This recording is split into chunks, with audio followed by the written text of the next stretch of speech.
இந்நிகழ்ச்சியை வழங்குவோர் பாலாஜா ஸ்ரீ சாய் மொபைல், குறைந்த விலைக்கும் சிறந்த சலுகைக்கும்.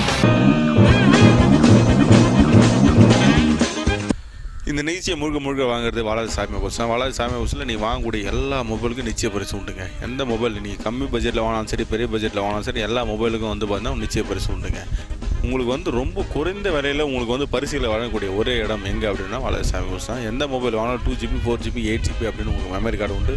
மெமரி கார்டு வேண்டாம் அப்படின்றவங்களுக்கு உங்களுக்கு வந்து ஹெட்ஃபோன் இருக்குது, ப்ளூடூத் ஹெட்ஃபோன். அது வேண்டாம் அப்படின்னா உங்களுக்கு பவர் பேங்க் இருக்குது. எது வேணாலும் நீங்கள் கேட்டு வாங்கிக்கலாம். இங்கே வந்து பார்த்தீங்கன்னா கிடைக்காத மாடல்ஸே கிடையாது, கிடைக்காத சீரியல்ஸே கிடையாது. எல்லா பிராண்டட் நோக்கியா, சாம்சங், பேனாசோனிக் அப்படின்னு உங்களுக்கு எல்லா மாடலுமே இருக்குங்க. உடனே நீங்கள் மொபைல் வாங்கினா நீங்கள் கிளம்பி வரக்கூடிய ஒரே இடம் எங்கே அப்படின்னா வாலாஜி சாய் மொபைல்ஸ். இது சாய் மொபைல்ஸ் எங்கே இருக்குது அப்படின்னு பார்த்தோம்னாக்கா சர்ச்சுக்கு ஆப்போசிட்டில் இருக்குது, கண்டென்ட் காம்ப்ளெக்ஸ். இங்கே வந்தீங்கன்னா நீங்கள் வாங்கிக்கலாம். இப்போது வாடிக்கையாளர் நலனை கருதி இப்போ வந்து ஆற்காடில் வந்து புதுசாக வந்து ஒரு கிளை வந்து வச்சுருக்காங்க. இது எந்த இடத்துல இருக்குது அப்படின்னு பார்த்தோன்னா லட்சுமி திரையரங்கம் அருகில் இருக்குது. இங்கே வந்து எண்ணற்ற மாடலில் அதே போல் வந்து பார்த்தா உங்களுக்கு பெரிய ஷோரூம் பிரம்மாண்டமாக உங்களுக்கு வச்சுருக்காங்க. இங்கேயும் வந்து எந்த மொபைல் வாங்கினாலும் உங்களுக்கு நிச்சய பரிசு உண்டுங்க. மொபைல் ஆனால் உடனே கிளம்பி வரக்கூடிய சாய் மொபைல்ஸ் வாங்க நிகழ்ச்சிக்கு போவோம். ஐயா உங்கள் பேர் என்னய்யா? எங்கள் பேர் சம்பத். சம்பத். எந்த ஊருங்கய்யா? நான் வேலூர்லேருந்து வந்துருக்கு. அவ்வளோ சம்பத் அண்ணா இப்போ கேட்க போகிற அஸ்தான கேள்வி எப்படி அஸ்தான பதில் சொல்கிறாருன்னு மட்டும் பாருங்கள். அண்ணா என்னென்ன பண்ணுறீங்க? நான் மேஸ்திரி வேலை செய்கிறேன். மேஸ்திரி வேலை சரிங்களா? பெரிய மேஸ்திரியா சின்ன மேஸ்திரி அண்ணா? பெரிய மேஸ்திரி தான். பெரிய மேஸ்திரி தான். இவர் கீழே ஒரு 1000-2000 பேர் வேலை செய்வாங்க. 10 பேர் செய்கிறாங்க. 10 பேர் வேலை செய்கிறேன். அந்த அளவுக்கு பில்டப்லாம் எனக்கு வேண்டாம். 10 பேர் வேலை செய்கிறேன். 10 பேர் வச்சு நான் வேலை. இதுவரையில் நீங்கள் எவ்வளோ வீடு நான் கட்டியிருப்பீங்க? ஒரு 300 வீடு கட்டியிருப்பீங்க. 300 வீடு கட்டியிருப்பீங்க. இந்த 300 வீட்டில் எத்தனை வீடு இடிச்சிருப்பீங்கண்ணா? இல்லை, ஒன்று கூட வீடு கட்டினோம்னா இன்னைக்கு வரல கைராசி, அண்ணனோட கைராசி எல்லாம் வீடு கட்டிட்டு போயிட்டே இருப்பாங்களே தவிர இடிக்கிற வேலை கிடையவே கிடையாது. அண்ணே இப்போது இருக்கிற நம்ம மணல், ஆற்று மணல் வந்து நம்ம பயன்படுத்தணும் இல்லையா? அது தவிர்த்து மாற்றாக வேறு என்ன மணலில் நம்ம பயன்படுத்தலாம்? வேறு வந்து அந்த காவா மணல் பயன்படுத்தலாம். காவா மணல் வந்து பயன்படுத்தலாம். இது எந்தெந்த இடத்துல வந்து இந்த காவா மணல் வந்து பயன்படுத்துகிறாங்க? அது நம்ம இப்போதைக்கு நாங்கள் செய்யறது வந்து லோடில் வர மாதிரி தான் வேலை செய்கிறோம். காவா மணல் வேலை செய்யறது நாங்கள் செய்யலை. நாங்கள் செய்யறது டிபார்ட்மெண்ட், அதாவது டிபார்ட்மெண்ட் ஒர்க்குன்றதால அது வேலை பண்ணிட்டு இருக்கோம். நம்மளது தவிர்த்து தமிழ்நாட்டு தவிர்த்து மற்ற இடத்துலலாம் பயன்படுத்துகிறப்போ இதே ஆற்று மணல் தான் பயன்படுத்துகிறாங்களா? ஆமாம், ஆற்று மணல் தான். எல்லா இடமும் தமிழ்நாட்டு தவிர வேறு கர்நாடகாலாம் போனோட ஆற்று மணல் தானே? ஆமாம், ஆற்று மணல் தான். ஆற்று மணல் தானே? அண்ணனுக்கு வந்து சில விஷயங்கள்லாம் வந்து சரியாக தெரியல. இருக்கிறது நம்ம தமிழ்நாட்டில் நம்ம எடுக்கிற நம்மளுக்கு வந்து ஆற்று ஓரத்தில் இருக்கிறதுனால நம்ம வந்து ஆற்று மணலை பயன்படுத்திட்டு இருக்கோம். பெங்களூரு, ஒசூர் இது போல் வந்து மேலே இருக்கக்கூடிய இடங்கள்லாம் நீங்கள் போயிட்டீங்க அப்படின்னா அந்த இடத்துல வந்து பார்த்தா மலையிலேருந்து மழை பெஞ்சு வரப்போ நம்மளுக்கு வந்து சாலை ஓரமாகவோ இந்த மலைகள் ஓரமாகவோ ஒதுங்கி இருக்கிற அந்த மணலை வந்து தான் எடுத்து வந்து பயன்படுத்திட்டு இருக்காங்க. அதுக்கு அடுத்தபடியாக வந்து பார்த்தீங்கன்னா நம்ம பாறைகளை உடைச்சி அதுலேருந்து வரக்கூடிய பவுடரானது இருக்குது இல்லைங்களா, மணல், அந்த மணலை எடுத்து பயன்படுத்திட்டு இருக்காங்க. இன்றைக்கி வந்து நம்ம ஆற்று மணலே நம்ம சார்ந்து இருக்கிற ஒரே காரணத்தினால நம்மளுக்கு இருக்கக்கூடிய மணல் வந்து பார்த்தா நம்மளுக்கு காணாமல் போகுது. நீங்கள் ஆற்று மணலை நீங்கள் யாரும் வாங்காத விட்டுட்டீங்க அப்படின்னா மணல் எடுக்க வேண்டிய அவசியமே கிடையாது. அதனால் வந்து மாற்று விதம் வந்து நிறைய இருக்குது. அதனால் நீங்கள் வந்து பயன்படுத்துறது வந்து பார்த்தா வேறு பொருளை மாற்றி பயன்படுத்தினா அந்த பொருள் வந்து அங்கேயே தான் இருக்க போகுது. ஒன்றுமே இல்லாத மணல் வந்து பார்த்தா நம்ம வேறு விதத்தில் நம்ம பயன்படுத்தலாம். நம்மளோட பயன்பாட்டு தான் நம்ம எடுத்துகிட்டு இருக்கோமே தவிர அது வேறு எதுவும் நம்ம எடுத்து போய் சாப்பிட்ற போது ஒன்றும் கிடையாது. அண்ணே இப்போ ஒரு பில்டிங் கட்டி முடிக்கணும்னா எவ்வளோ நாள் தேவை? நாங்கள் மெட்டீரியல் நீங்கள் கொடுக்கறது பொறுத்து. மெட்டீரியல் பொறுத்து மெட்டீரியல் நீங்கள் மொத்தமே A to Z கம்பி ஜல்லி மணலேருந்து மொத்தமே இறக்கிட்டோம்னா 3 மாதத்தில் 3 மாதத்தில் முடிச்சிடலாம். 3 மாதத்தில் எப்படின்னா ஒரே ஒரு அப்சர்வரில் முடிக்கலாமா? 2-3 பில்டிங் மற்ற மாடி சேர்த்து முடிக்கலாமாண்ணே? 3 மாடி முடிக்கலாம். 3 மாடி 3 மாதத்துலையா? நம்ம ஆள் எக்ஸ்ட்ரா வச்சா வேலை முடிஞ்சிடும். அப்படி இல்லை, சிமெண்ட் செட் ஆகிறதுக்குன்னு ஒரு நேரம் ஒன்று இருக்குமே? இருக்குங்க, 5 நாள் போதுமா? அவ்வளோதான். ஆள் வரலாம் அதிகமாக வச்சு நான் ஆள் ஒரு பக்கம் இறங்கி வேலை செஞ்சானா தபான்னு பில்டிங் ஆகிடும்போது 3 மாதத்தில் கிரகபிரவேசம் பண்ணிடலாமா? வேற என்ன செய்யலாம்? கிரகபிரவேசம் பண்ணிட்டு நீங்கள் பாட்டு போய் மறுநாள் போய் படுத்தலாம் வீட்டு உள்ள. அவ்வளோதான். சும்மா டமாஸ் சொல்லுங்க. நீங்கள் வேணும்னா போலீஸ் குவார்ட்டர்ஸ்க்கு வேலை செஞ்சுக்கலாம் பாருங்க. வேணா அண்ணங்கிட்ட ப்ரூஃப் இருக்கு. ப்ரூஃப் கிணறு வெட்டினதுக்கு ரசீது இருக்குது எங்ககிட்ட. கிணறு வெட்டினதுக்கு ரசீது இருக்குது. வந்து பாருங்க. அப்புறம் அண்ணங்கிட்ட வேலை கூட சம்பத் அண்ணன் சும்மாலாம் சொல்ல மாட்டாப்ல. அண்ணா இப்போ உங்ககிட்ட ஒரு கேள்வி கேட்குறேன். இந்த கேள்விக்கு நீங்கள் சரியா பதில் சொல்லிட்டீங்க. தெரிஞ்சா சொல்ல போகிறேன். ஆமாம், தெரிஞ்சா சொல்லுவாரு, தெரிலனா தெரிலன்ட்டு போயிட்டே இருப்பாருங்க. அவ்வளோதாங்க. அண்ணே தமிழகத்தின் மாநில விலங்கு எதுண்ணே? சரி, ஞாபகம் வரலையே. நம்மள இங்கே சுற்றி பார்க்கறதுலேயே ஒரு விஷயம்தான் சம்பத் அண்ணனுக்கு டக்குன்னு ஞாபகம் வரல. அண்ணன் யோசனை பண்ணிட்டு அடுத்த பில்டிங் கட்டி முடிக்கிறதுள்ள யோசனை பண்ணிட்டு அடுத்த ப்ரோக்ராம்ல வந்து கரெக்டாக சொல்லுவாப்ல. ஐயா உங்க பேர் என்ன ஐயா? தங்கராஜ். தங்கராஜ்னா மொத்தமே தங்கமாய்யா? எத்தனை கிலோ தங்கம்? தங்கம்லாம் ஒன்றும் இல்லைங்களே, பேர் தான் தங்கராஜ். பேரு தான் தங்கம். அப்போ நீங்கள் தங்கம் இல்லையா? தங்கம் தான். நானும் தங்கம் தான், ஆனால் தங்கம் இல்லை. தங்கம் தான் ஆனால் தங்கம் இல்லை, நானும் தங்கம் தான் அப்படின்றாப்ல. ஆனால் என்னென்ன பண்ணீங்க? டிரைவராக இருக்கு. டிரைவராக இருக்கலாம். என்ன வண்டி நான் ஓட்டுறீங்க? மணல் லாரி. மணல் லாரி ஓட்டுறீங்களா? ரைட்டுங்க. மணல் லாரி தான் ஓட்டுறீங்களா? இதுக்கு முன்னாடி வேறு ஏதாவது ஓட்டியிருந்தீங்களா? இதுக்கு முன்னாடி லாரி தான் ஓட்டியிருந்தேன். இதுக்கு முன்னாடி முதல்லேருந்து ஏறினதே நேராக லாரி தான் ஏறிட்டீங்களா? அண்ணன் ஏறி முதல்ல ஆக்சிலேட்டர் மெரிச்சு எதுலன்னு பார்த்தீங்கன்னாக்கா லாரி தான். லாரியில் எப்படின்னா இந்த 8 வீலு 10 வீலு 12 வீலுன்றாங்க அந்த மாதிரி.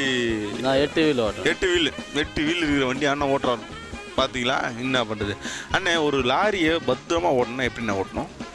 பத்திரமா ஓட்டணும்னா நல்லா நாலா பக்கம் பார்த்து. நாலா பக்கம் பார்க்கணும். ரோடு நேராக பார்த்துன்னு ஓட்டக்கூடாது. நாலா பக்கம் வேடிக்கை பார்த்துனா வண்டி வேற ஏதாவது திசையை மாற்றி போயிடுச்சுன்னா என்னென்ன பண்ணுறது? அதெல்லாம் ஒன்றும் போகாது. அதெல்லாம் போகாது. நீங்கள் நாலா பக்கம் யாராவது குறுக்கு வந்துடுறாங்களா? வண்டி எப்படி வராங்க, முன்ன பின்ன எப்படி வராங்க, இதெல்லாம் பார்த்துட்டு எல்லாத்தையும் பார்த்துக்கிட்டே வண்டி ஓட்டினா உங்களுக்கு வண்டியில் வேகமாக போகிறது நல்லதா மெல்ல போகிறது நல்லதானே? மீடியமாக போனால் நல்லது. தேவையான அளவுக்கு வேகத்தில் போனால் நல்லது. அதை விட்டுவிட்டு தேவையில்லாத வேகத்துக்கு வேகமாக போனாலும் தப்பு. அதுக்காக மெல்ல போகிற சொல்லிட்டு முன்னாடி வரும் பின்னாடி வரும் 2 பக்கமும் டிராஃபிக் பண்ணி போகிறதும் கஷ்டம். அதனால் வந்து பார்த்தா உங்களுடைய வேகம் எந்த அளவுக்கு உங்களால் ஓட்ட முடியுமோ, உங்களுக்கு எப்படி அது வந்து பார்த்தா வண்டி கட்டுப்பாட்டில் இருக்குதோ அந்த கட்டுப்பாட்டுக்கு தகுந்த மாதிரி நீ வண்டி ஓட்டுறதுக்கு ஒரு 40-50 சராசரி வேகமானது போதுமானது. அதை விட அதிகமாக போனோன்னா உங்களுக்கு வண்டி வந்து கட்டுப்பாட்டை இழக்கிறதுக்கான வாய்ப்புகள் உண்டு. கட்டுங்களா? அண்ணன் லைசன்ஸ் வாங்கிட்டீங்களா? நீங்கள் வாங்கிட்டீங்களா? இந்த லைசன்ஸ் வாங்கிறது நம்ம என்னென்ன பண்ணணும்? லைசன்ஸ் வாங்கிறதுக்கு ஆர்டிஓ ஆஃபீஸ் போகணும். ஆர்டிஓ ஆஃபீஸ் போயிட்டு நேராக காலைல 6 மணிக்கு 5 மணிக்கு என்ன ஒரு 9 மணிக்கு மேலே. ஒரு 9 மணிக்கு மேலே போங்க. போயிட்டு என்னென்ன பண்ணணும்? ஆஃபீஸில் போய் பார்க்கணும் ஆளை. ஆஃபீஸில் போய் எல்லாரும் எப்படி இருக்கீங்கன்னு அப்படி சுற்றி பாருங்க. பார்த்துட்றோம். ஆஃபீஸில் போயிட்டு ஒரு புரோக்கர் இருப்பார். அவர் ஆஃபீஸில் பார்த்து லைன்ஸ் எடுக்கணும்னு சொல்லணும். அவர் கேட்டால் அதுக்கு தேவையானது வழி சொல்லுவார்.